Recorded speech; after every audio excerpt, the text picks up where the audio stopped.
முருகரும் சூரசம்ஹாரமும் பற்றிய கதை தெரியுமா? உங்களுக்கு முருகன் பிடிக்கும் என்றால் இந்த சேனலை சப்ஸ்கிரைப் பண்ணுங்க. முன்னொரு காலத்தில் சூரபத்மன் என்ற அசுரன் இருந்தான். அவன் அளவற்ற வலிமையும் அதைவிட அளவற்ற அகந்தையும் கொண்டவன். அவன் பல ஆண்டுகள் கடும் தவம் செய்து பிரம்மாவிடமிருந்து ஒரு வரம் பெற்றான். சிவபுத்திரன் தவிர வேறு யாராலும் என்னை அழிக்க முடியாது. இந்த வரமே அவனை மேலும் அகந்தையாக்கியது. வரம் பெற்ற பின் சூரபத்மன் 3 உலகங்களையும் துன்புறுத்த ஆரம்பித்தான். தேவர்கள் சக்தியை இழந்தனர், யாகங்கள் நிறுத்தப்பட்டன, பூமி அழுதது. உதவி கேட்டு தேவர்கள் சிவபெருமானிடம் சென்றனர். சிவபெருமான் தன் திருநெற்றிக் கண்களில் இருந்து 6 தீப்பொறிகளை வெளிப்படுத்தினார். அவை 6 சரவணங்களில் வளர்ந்து 6 முகனாக இணைந்தன. அம்மை பார்வதியின் அருளால் அவர் முருகனானார்.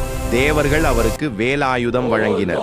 முருகன் சூரபத்மனை எதிர்த்து போர்க்களம் சென்றார். வானமே நடுங்கியது, பூமி அதிர்ந்தது.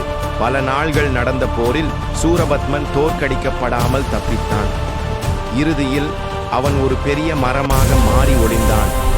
முருகன் தன் வேலை எடுத்து அந்த மரத்தை ஒரே வேளில் 2ஆக பிளந்தார். அந்த நொடியில் மரம் மயிலாக மாறியது, சேவலாக மாறியது. சூரபத்மன் முழுமையாக அழிக்கப்படவில்லை.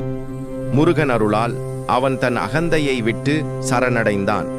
முருகன் சொன்னார், அகந்தை இருந்தால் அழிவு உறுதி, சரணடைந்தால் அருள் நிச்சயம். அதனால்தான் இன்று முருகன் மயிலின் மீது அமர்ந்து சேவலை தன் கொடியாக கொண்டு அருள் புரிகிறார்.